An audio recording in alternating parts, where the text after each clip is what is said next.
매일 아침 책 읽기로 하루를 시작하는 행복 습관, 미라클 독서입니다.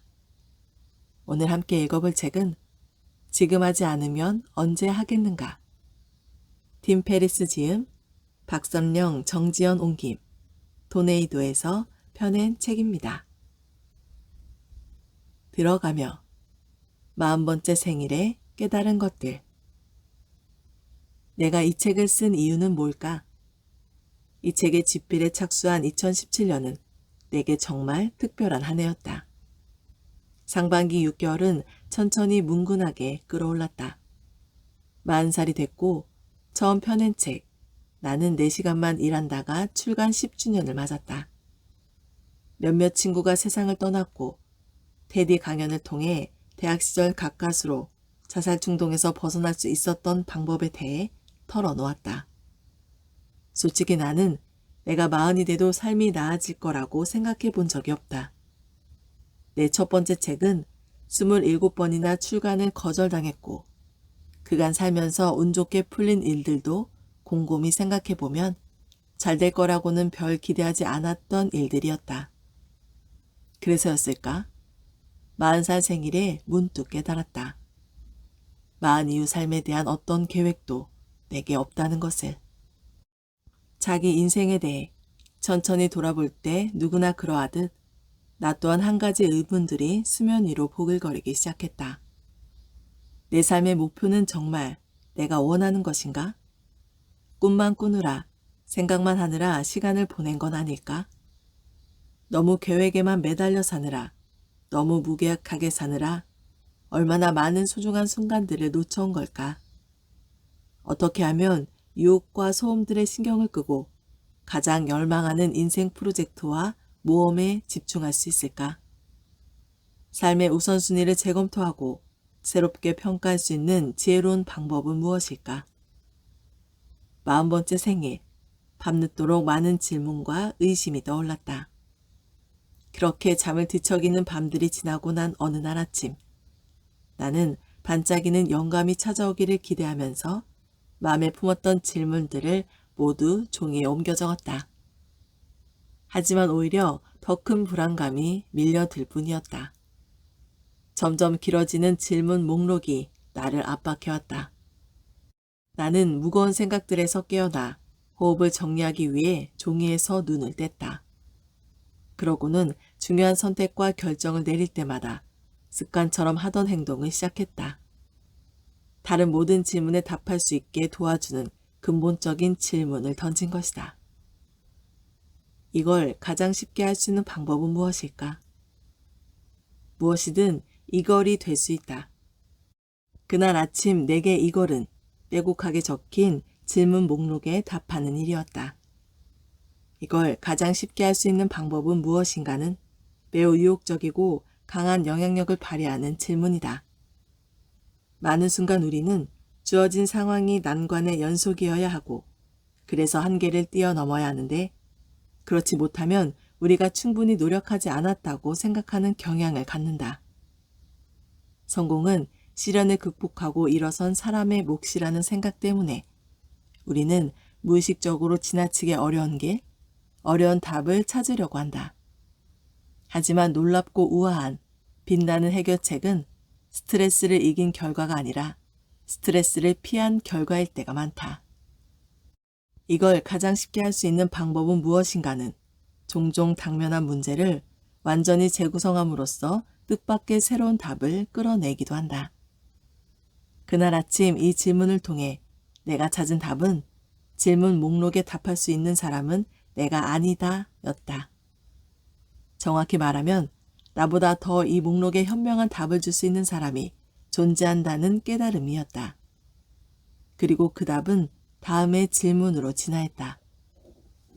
나를 도와줄 멘토 집단을 만들면 어떨까? 인생의 안내자로 불릴 만한 인물들에게 내가 얻고 싶은 답을 구하면 어떨까? 그들이 어떻게든 나를 올바른 방향으로 이끌어주지 않을까? 과연 이 방법이 효과가 있을까? 알 수 없었다. 하지만 그래도 아는 게 하나 정도는 있었다. 이 쉬운 방법이 실패하면 소금 광산에서 끝없이 노동을 하는 방법이 나를 기다리고 있다는 것.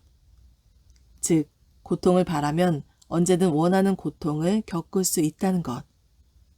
어차피 소금 광산으로 가야 할 팔자라면 믿져야 본전이었다.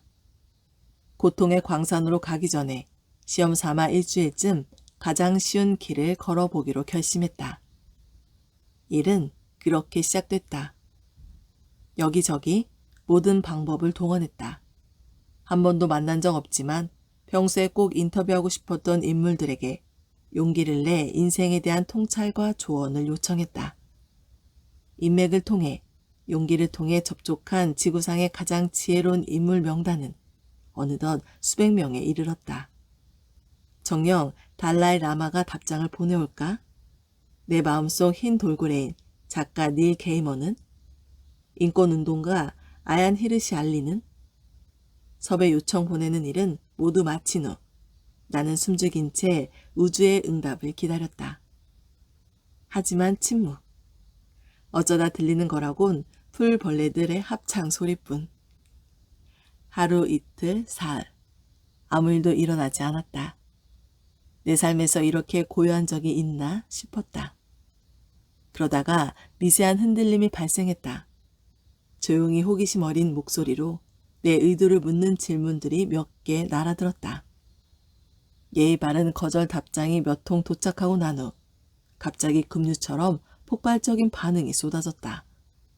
정확히 133명이었다.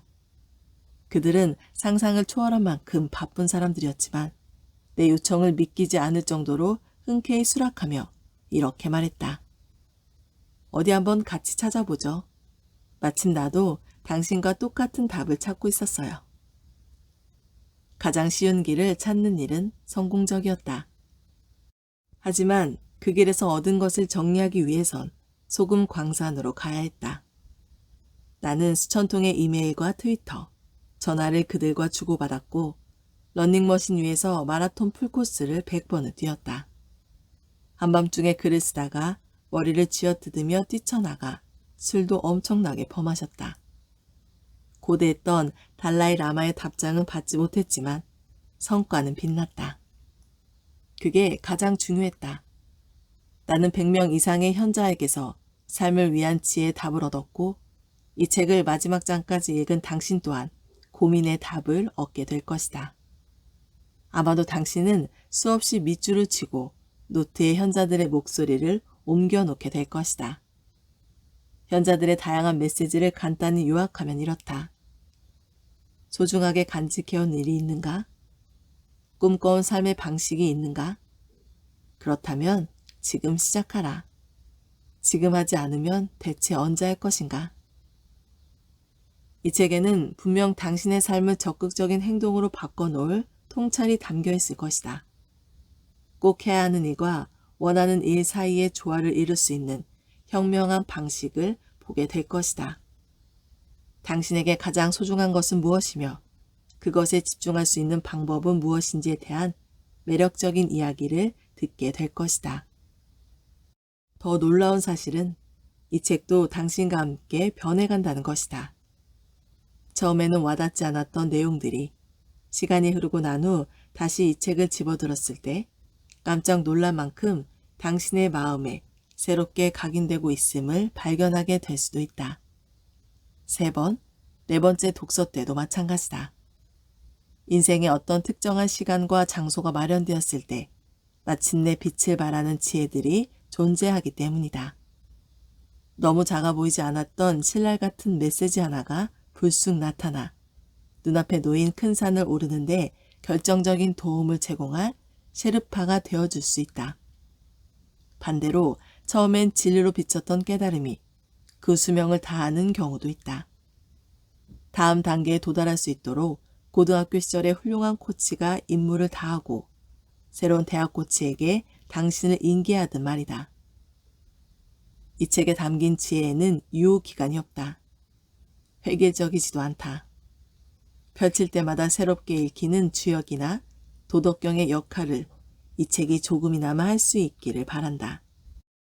삶이라는 여정에서 나타나는 유쾌함과 가슴 찢어지는 아픔, 실패와 성공, 탄생과 죽음 등 인간이 느끼는 모든 감정과 경험의 스펙트럼을 이 책에서 찾을 수 있기를 기대한다. 이쯤에서 처음 질문으로 돌아가 보자. 나는 왜 이 책을 썼을까? 이 책을 완성한 이유는 현자들의 삶의 밑줄을 치고 무릎을 치며 감탄하기 위해서가 아니다. 그들의 통찰을 연료로 삼아 다시 힘찬 시동을 걸어보기 위해서다. 그들은 이렇게 말했다. 인생의 25%는 자신을 찾는 데 써라. 남은 75%는 자신을 만들어 가는 데 집중하라. 이 책을 쓰는 동안 내가 찾은 답도 비슷하다. 나를 찾아내지 못하면, 나를 만드는 일을 하지 않으면 나는 나도 모르는 사이에 사라진다. 이 책이 소금 광산을 향해 가는 당신에게 강력하고 지혜로운 목적이 되어주기를, 그리하여 반짝반짝 빛나는 것들을 캐내어 인생을 가득 채우기를. 이걸 가장 쉽게 할 수 있는 방법은 무엇일까? 이걸 지금이 아니면 언제 할 것인가? 미소를 지으며 펜을 들어라. 경이로운 안내자들이 당신에게 다가오고 있다. 팀 페리스. 1. 충격점에 집중하라. 지금 눈앞에 있는 것에 집중하라. 좋은 인생은 늘 발밑에서 발견된다. 100명이 넘는 현자들의 인생을 바꾼 책은 단연 빅터 프랭클의 죽음의 수용소에서였다. 그리고 그들이 그 책에서 가장 많이 인용한 대목은 다음과 같았다. 성공을 목표로 삼지 마라. 성공에 초점을 맞추면 맞출수록 그것에서 더욱더 멀어질 뿐이다. 성공이나 행복은 의도적으로 찾을 수 있는 것이 아니라 자연스럽게 찾아오는 것이다. 그것에 무관심함으로써 그것이 저절로 찾아오도록 해야 한다.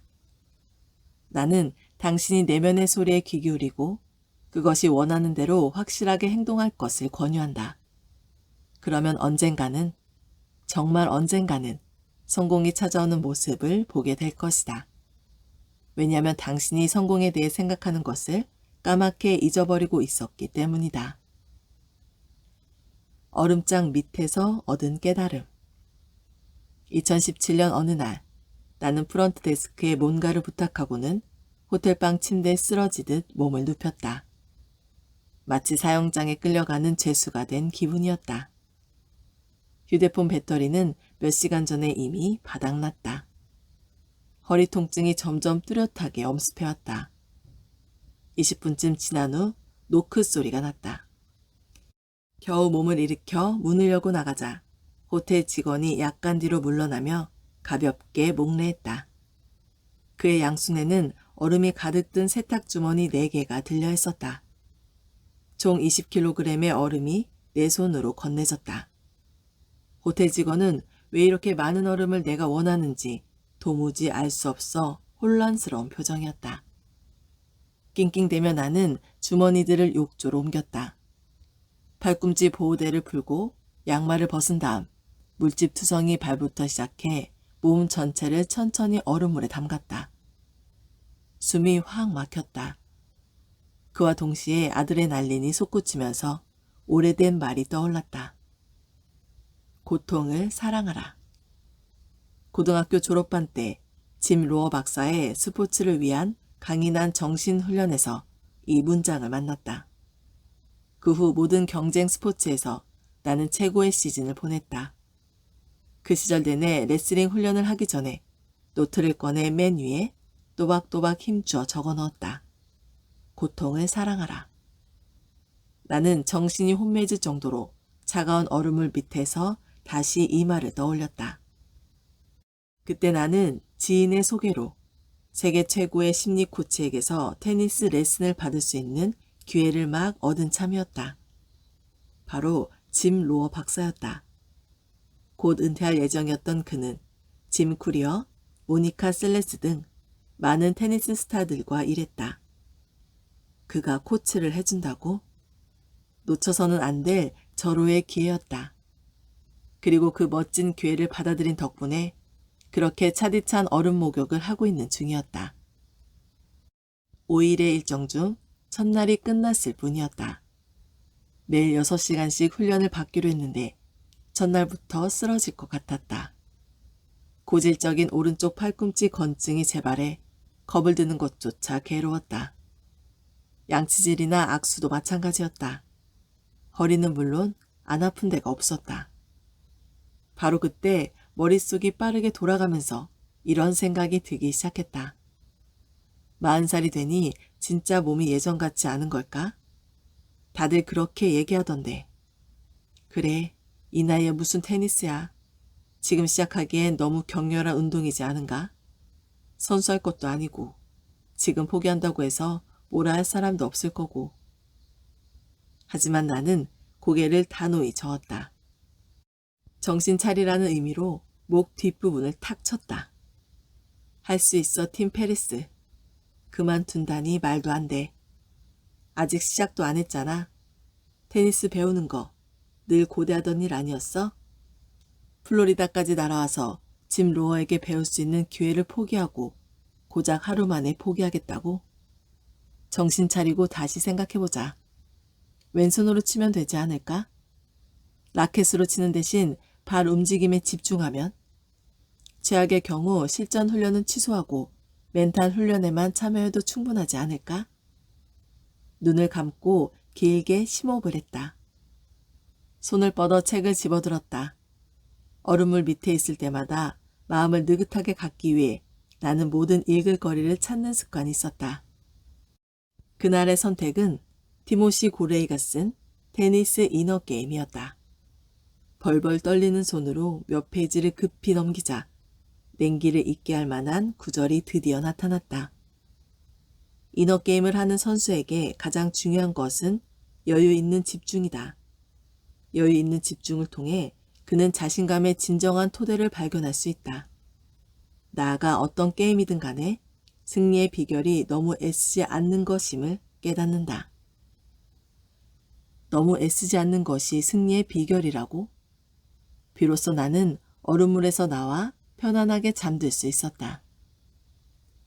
눈앞에 있는 것을 보라. 이튿날 아침, 나는 훈련센터로 가 짐 로어 박사와 함께 성격 좋고 실력 좋은 테니스 코치 루렌조 벨트레임을 만났다.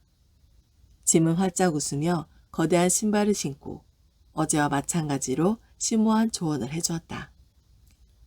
오늘은 모든 걸 좀 더 부드럽게 할 겁니다. 라켓도 부드럽게 잡고 공도 부드럽게 치고 어깨와 엉덩이로 공을 친다고 생각하세요. 나는 내가 완전히 테니스를 포기할지 아니면 정말 어깨와 엉덩이로 공을 치게 될지 이제 곧 결정된다는 사실을 알고 있었다. 나는 로렌조와 함께 코트로 나갔다. 2시간의 연습 동안 로렌조는 네트 한가운데 막대 빗자루를 세워놓고 그 위에 수건을 올렸다. 내가 할 일은 수건을 명중시키는 것이었다. 끝도 없이 네트를 향해 공을 날려보냈다. 정확도는 제로였고 팔만 사정없이 아팠다. 잠깐 멈춰요, 팀. 로렌조가 네트를 빙 돌아와서 조용히 말했다. 내가 이탈리아에서 9살 어린 선수였을 때 코치가 법칙을 하나 정해줬어요. 실수는 얼마든지 해도 되지만 같은 실수를 2번은 하지 말라는 것이었죠. 팀, 당신에게도 이 말을 해주고 싶네요. 라켓을 공을 칠 때 공이 빗자루를 넘어가도 아니 울타리를 넘겨도 전혀 상관없어요. 다만 계속 네트에 걸려서 안쪽으로 떨어지게는 하지 마요. 재미도 없고 자신도 없어 보이니까요. 로렌조는 다시 숨을 잠시 고른 후 씩씩하게 외쳤다. 수건은 있고 눈앞에 있는 것을 봐요. 충격점에 집중하라고요. 순간 나는 정신이 확 들었다. 충격점은 공이 라켓과 접촉하는 지점이다. 자신의 의도가 바깥 세상과 충돌하는 찰나의 순간이다. 정지 화면으로 보면 최고의 선수들은 이 중요한 순간에 눈이 공을 향해 있음을 알 수 있다. 준비됐어요? 준비됐어요. 로렌조가 첫 번째 공을 던졌고 마법처럼 적중했다. 목표 지점, 즉 공이 날아가 맞는 지점에만 온통 신경 쓰다가 프레임을 바꿔 눈앞의 충격점에 집중하고 나니 일이 잘 풀리기 시작했다. 10, 15, 20개의 공이 거의 모두 내가 원하는 지점으로 날아갔다. 와, 공을 어디로 보내고 싶은지 생각도 하지 않았는데 말이다. 로렌조가 풍차처럼 팔을 빙글빙글 돌리며 계속 공을 던졌다. 그는 활짝 웃으며 사이드 라인을 향해 소리쳤다. 그곳에는 짐이 있었다. 박사님, 팀 좀 보세요. 짐의 얼굴에 환한 미소가 번졌다. 대단하군요. 계속해서 공은 물 흐르듯 날아갔다. 충격점에 집중할수록 게임은 저절로 알아서 진행됐다. 갑자기 팔꿈치 통증도 줄어드는가 싶더니 5일에 걸친 훈련을 무사히 끝마칠 수 있었다. 정말 굉장했다. 비퀘스천의 함정. 어떤 삶을 살 것인가? 이는 대부분의 상황에서 끔찍한 질문이다. 이번 테니스 서브는 어떻게 넣을까? 스타벅스 줄이 긴데 어떻게 하지? 길이 많이 막히는데 다른 길은 없을까? 자꾸만 마음에서 솟아오르는 화를 어떻게 다스릴까? 이런 것들이 훨씬 더 나은 질문이다. 탁월함은 앞으로의 5분이다.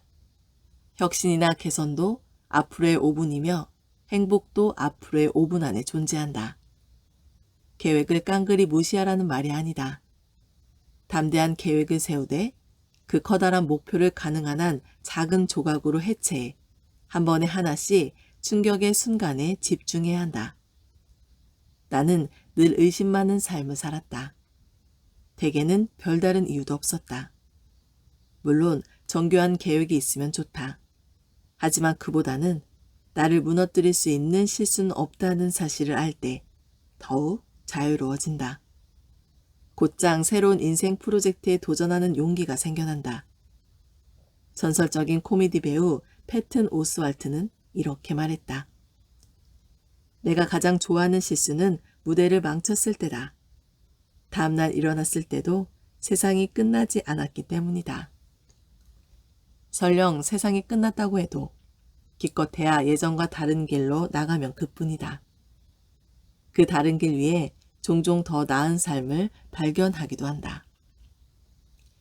베스트셀러 휴먼스 오브 뉴욕을 집필한 사진작가 브랜든 스탠튼은 내게 이런 조언을 남겼다. 원하는 삶을 살려면 때로는 원하는 것으로부터 벗어나 있을 줄 알아야 한다. 네트 위에 걸려있는 수건을 너무 뚫어지게 쳐다보지 마라. 그 같은 강박적인 목표가 오히려 당신의 성공을 가로막는 걸림돌이 될 수도 있다. 작은 공에 시선을 집중한 채 감각을 익히고 필요하면 조정도 한다.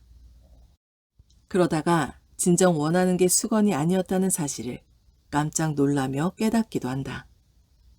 인생이란 게임은 언제나 그렇게 진행된다. 이길 수 없는 적을 다루는 지혜. 올랜도에서 맞이한 두 번째 점심 식사 때 짐 로어 박사가 댄 젠슨의 이야기를 들려주었다. 댄 젠슨은 9남매의 막내로 태어났다. 누나의 권유로 16살에 스피드 스케이팅을 시작한 그는 500m 종목에서 주니어 세계 신기록을 세우면서 평생 빙상 위를 질주하는 삶을 살겠노라 결심했다. 댄은 자타가 공인하는 최고의 선수였다. 하지만 올림픽 때마다 불운의 고배를 마셨다.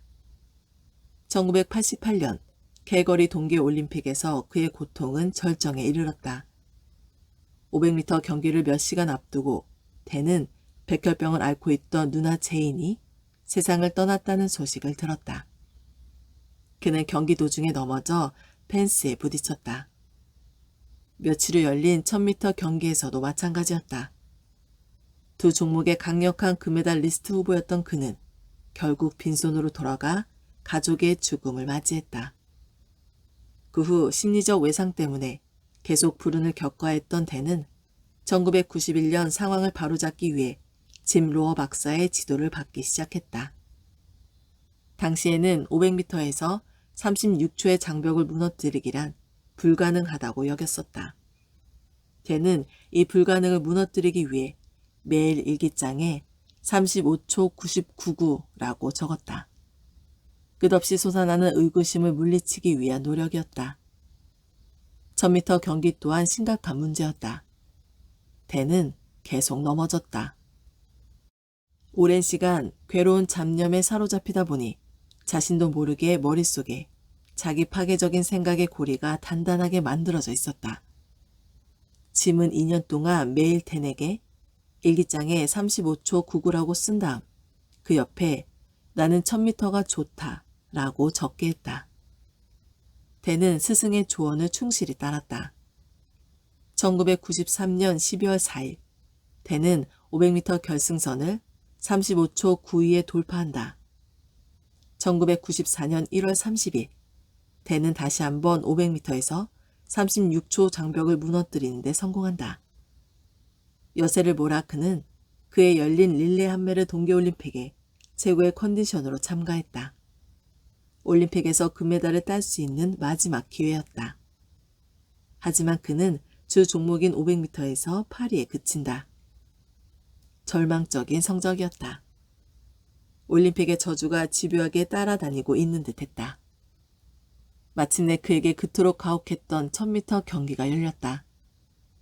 마지막 올림픽에서 치르는 마지막 경기였다. 그는 넘어지지 않았다. 세계 신기록을 세우며 금메달을 차지해 모두를 깜짝 놀라게 만들었다. 댄은 시상대 가장 높은 곳에 올라 이렇게 말했다. 내게 1000m는 무너뜨릴 수 없는 적이었다. 무너뜨리는 게 불가능한 존재를 어떻게든 굴복시키려다 나만 번번이 넘어졌던 것이다.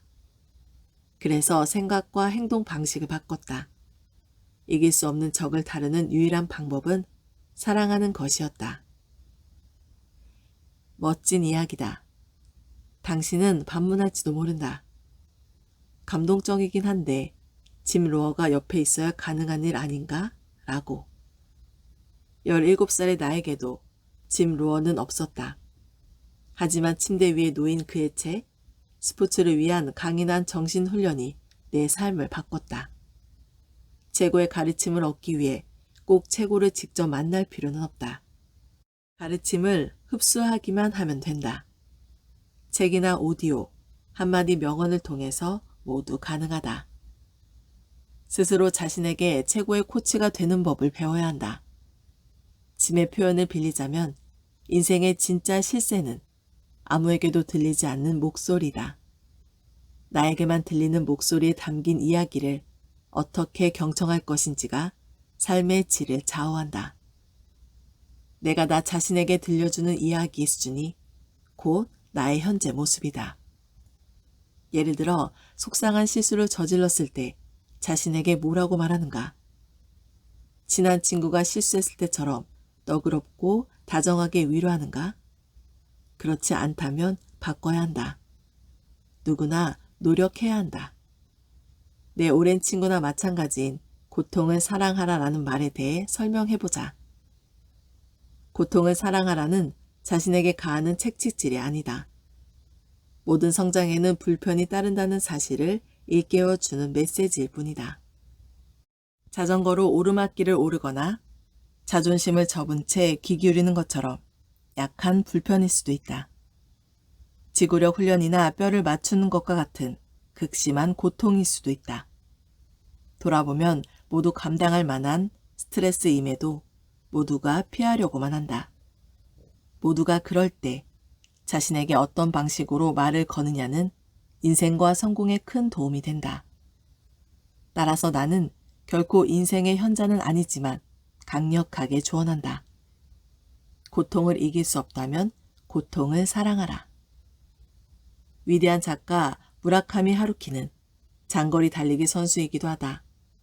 그가 남긴 다음의 말은 어떤 인생의 시기에도 탁월하게 적용할 수 있다. 고통은 필연이지만 괴로움은 선택이다. 당신은 달리면서 너무 아파. 더 이상 못 달리겠어. 라는 생각이 들 수도 있다. 아픈 것은 피할 수 있다. 하지만 그것을 더 견딜지는 달리기를 하는 당신에게 달렸다. 성공으로 가는 길은 나에게만 들리는 목소리에서 출발한다. 너무 애쓰지 마라. 성공을 위해 천재 수준의 두뇌를 갖추고 소수정의 비밀 결사단에 들어가고 움직이는 목표를 맞춰야 하는 것은 아니다. 모두 방해만 될 뿐이다. 100명이 넘는 인생 현자들이 제시한 성공 비결은 간단하다. 지금 눈앞에 있는 것에 집중하라. 좋은 날을 하나씩 쌓아 좋은 인생을 만들어라. 똑같은 실수를 반복하지 않으면 충분하다. 이게 전부다. 목표물을 너무 정확하게 맞추려고 정주준하는데 너무 힘을 들이지 마라. 더 많이 인정받고 싶으면 진상이 되지 않으려고 노력하라. 그러다 보면 어느 순간 슈퍼스타가 되어 있을 것이다. 어떤 게임이든 승리의 비결은 너무 애쓰지 않는 데 있다. 너무 애쓴다고 생각하는 것 자체가 우선순위와 방식, 초점이 잘못됐다는 뜻이다. 만약 그렇다면 끈질기게 매달리지 말고 조정이 필요하다는 신호로 받아들여야 한다. 의구심이 들 때마다 뻔히 보이는 곳에 답이 숨어 있을 수 있다는 사실에서 위안을 느껴라. 이 모든 것을 간단하게 실행할 수 있다면 세상은 어떤 모습일까? 또 확신할 수 없는 세상에서 끊임없이 자신을 회신하며 아무리 이상해 보여도 새로운 길을 갈고 닦을 수 있을 것이다. 괴상해 보여도 자신을 받아들여라. 세상에 정답은 없다. 더 나은 질문만 있을 뿐. 이 책에 등장하는 인생 현자들은 오직 한 가지만 이 책을 읽는 독자에게 조언할 수 있다면 이란 질문에 이렇게 답했다. 모두 느긋하게 마음먹기를. 오늘 미라클 독서는 여기까지 읽도록 하겠습니다. 오늘도 감사합니다.